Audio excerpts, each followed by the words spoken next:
Hola, buenos días compañeros, mi nombre es Kelly Nashim San Martín Estrada y hoy les voy a exponer el tema de fisiopatología en el estado de choque. Bueno, la primera pregunta que yo me hice es ¿por qué nosotros como fisioterapeutas debemos de saber la fisiopatología del estado de choque? Yo a mi pensar era que los médicos, los paramédicos debían de saber, pero a lo largo de esta exposición vamos a ver por qué es importante que nosotros lo conozcamos. Vamos a comenzar con definir el estado de choque, ya nos lo han dicho muchas compañeras y este sería un pequeño repaso. El estado de choque es una detención o estancamiento de la sangre. Esto provoca que no llegue oxígeno a los tejidos y como resultado nos da un daño celular, una falla multiorgánica y si no es atendido inmediatamente se llega a la muerte. Bueno, entendemos que el daño es a nivel sanguíneo, entonces hay una alteración en el flujo sanguíneo. Y para entender todo esto de la fisiopatología debemos entender que el principal determinante del flujo sanguíneo es la presión sanguínea. Aquí tengo un pequeño esquema para hacerlo más simplificado y tengo aquí como qué significa cada abreviación que agregue. ¿De qué depende la presión sanguínea? La presión sanguínea depende del gasto cardíaco y de la resistencia vascular periférica.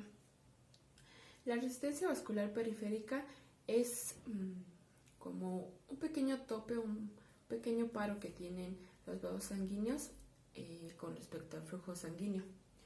Esta está determinada por el sistema nervioso autónomo y también se ve modificada o alterada o importante la longitud del vaso sanguíneo, la viscosidad de la sangre y el diámetro del vaso sanguíneo. El gasto cardíaco es, como ya todos sabemos, es la cantidad de sangre que eyecta el corazón en un minuto. ¿Y de qué va a depender nuestro gasto cardíaco? El gasto cardíaco depende del volumen sistólico, que es la cantidad de sangre que eyecta el corazón en un latido. A su vez, el volumen sistólico está determinado por la precarga, que es el llenado del corazón, la poscarga, que es la cantidad de sangre que queda en el corazón al eyectar sangre, al eyectar o al contraerse, y la contractibilidad, que es la capacidad de nuestro corazón de contraerse. De eso está determinado el volumen sistólico.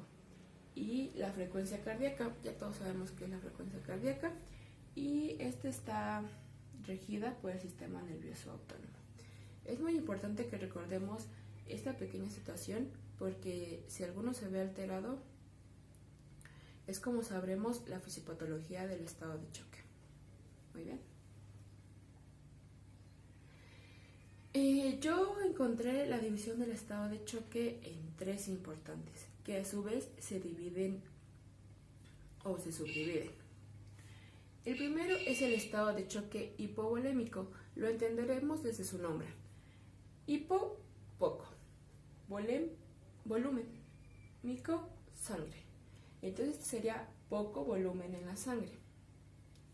Este estado de choque se caracteriza más que nada por una disminución de la cantidad de sangre en nuestro cuerpo o en el cuerpo del paciente. A su vez se subdivide en dos, que es el hemorrágico y el no hemorrágico. Empezamos con el no hemorrágico. No es por una ruptura de un vaso sanguíneo, no es una hemorragia, sino una disminución en el volumen de la sangre por una pérdida de líquido que se definiría como deshidratación. ¿Qué nos va a provocar la deshidratación?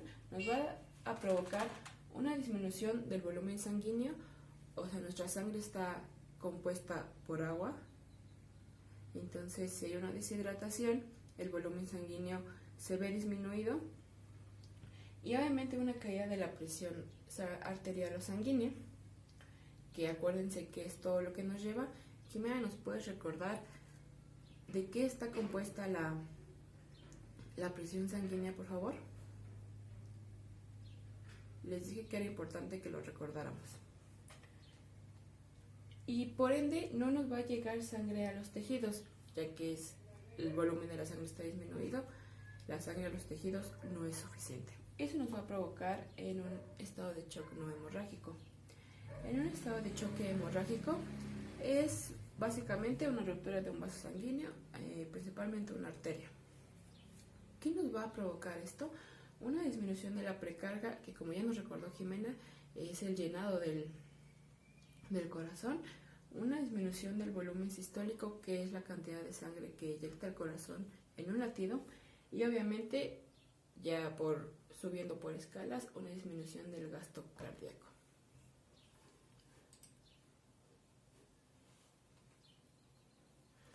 Bueno, aquí yo entendí que nuestro cuerpo era súper inteligente, que para evitar esa pérdida de sangre en una hemorragia, se van a activar mecanismos que aumentan la resistencia vascular periférica. Recuerden que la resistencia vascular periférica, es decir, que era como un pequeño paro que tenían los vasos sanguíneos. Esto se va a activar por medio de catecolaminas, que como ya habíamos dicho o sabemos son la adrenalina y la noradrenalina, la hormona antidiurética y la angiotensina 2. ¿Qué nos va a provocar todo esto? Como ya les había dicho, nos va a provocar una vasoconstricción y nos va a aumentar la resistencia vascular periférica. Este era como que el fin. Y esto obviamente nos va a llevar a un aumento del gasto cardíaco y eventualmente se va a aumentar la presión sanguínea. Esto no es así como que ya nuestro cuerpo lo detuvo. Es como que el cuerpo está preparado para eso, pero obviamente necesitamos como que ayuda externa. Aquí hay un dato importante que nos menciona que el estado de choque hipovolémico y a su vez el cardiogénico son considerados estados de choque fríos. ¿Por qué? Porque el cuerpo sentir que hay una disminución de sangre, obviamente la va a guiar a los órganos vitales, cerebro, corazón, riñones, hígado. Entonces las extremidades se van a quedar con muy poca cantidad de sangre y el paciente va a referir que siente frío. Por eso. El siguiente es el estado de choque cardiogénico. Lo vamos a ver por su nombre: cardio, corazón. Génico, génesis, obviamente que está generado por una alteración cardíaca. Encontré que la enfermedad o la patología más frecuente es un infarto agudo al miocardio. ¿Qué nos va a pasar en ese infarto agudo al miocardio? Brevemente, va a haber una disminución de las células cardíacas. Obviamente, si hay una disminución de las células cardíacas, hay una disminución en la contracción. Entonces, el corazón no va a eyectar la sangre necesaria o no va a tener la fuerza para eyectar la sangre porque no se va a poder contraer.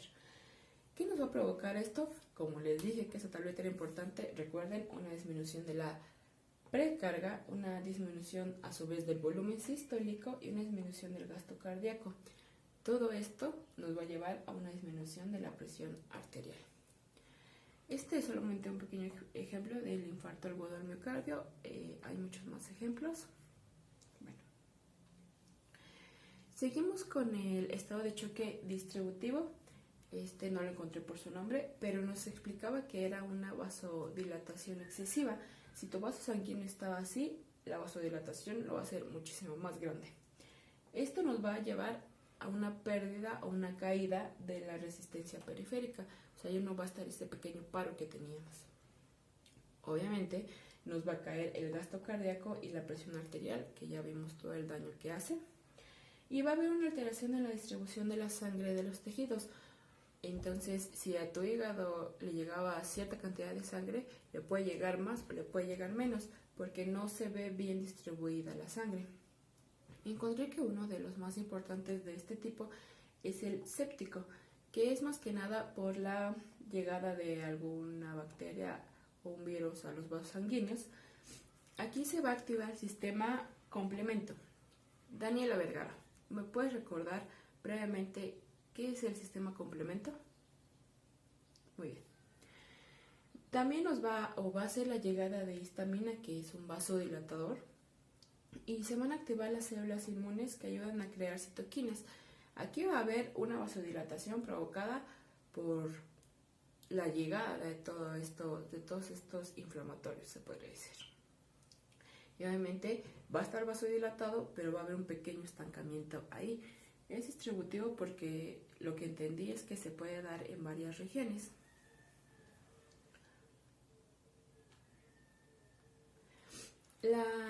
Como para hacerlo un poco el resumen, la respuesta ante el estado de choque, vamos a ver las diferentes respuestas que tiene nuestro cuerpo. La respuesta celular nos va a llevar a una acidosis metabólica. Alondra, ¿me puedes recordar qué es una acidosis metabólica, por favor? Gracias. La respuesta cardiovascular nos va a llevar a una taquicardia. Ya previamente habíamos visto que este es uno de los síntomas importantes, y una vasoconstricción, excepto en el distributivo. Una respuesta neuroendocrina nos va a llevar a una activación del sistema renina-angiotensina-aldosterona.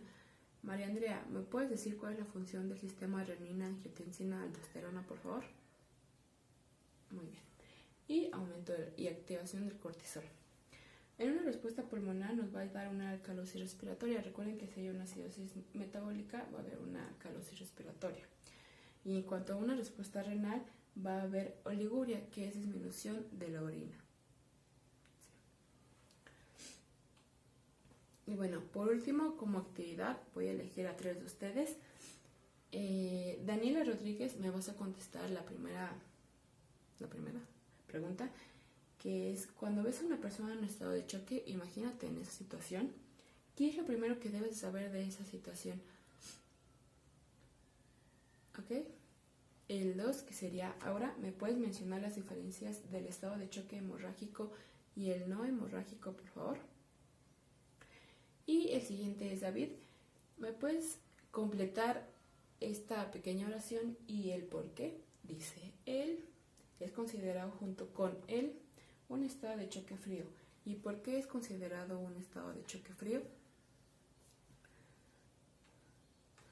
Bueno, chicos, intenté hacerles esta fisiopatología lo más entendible posible. Yo recuerdo que en las clases me comentaban que estaba un poco difícil. Sí, estaba un poco difícil, pero creo que esta es una forma simple de entenderlo. Ya sabemos qué está sucediendo, y obviamente es importante porque si nosotros llegamos a tener un paciente que cae en un estado de choque, debemos saber primero en qué estado de choque está cayendo. Debemos de entender qué está pasando en su cuerpo para ayudarlo. Y también nosotros podemos estar en un hospital trabajando, nos llega un paciente con un estado de choque y nosotros ser parte de la recuperación, ya que conocemos qué está sucediendo en su cuerpo. Y pues bueno, esto sería todo, compañeros. Muchas gracias por su atención y lindo día.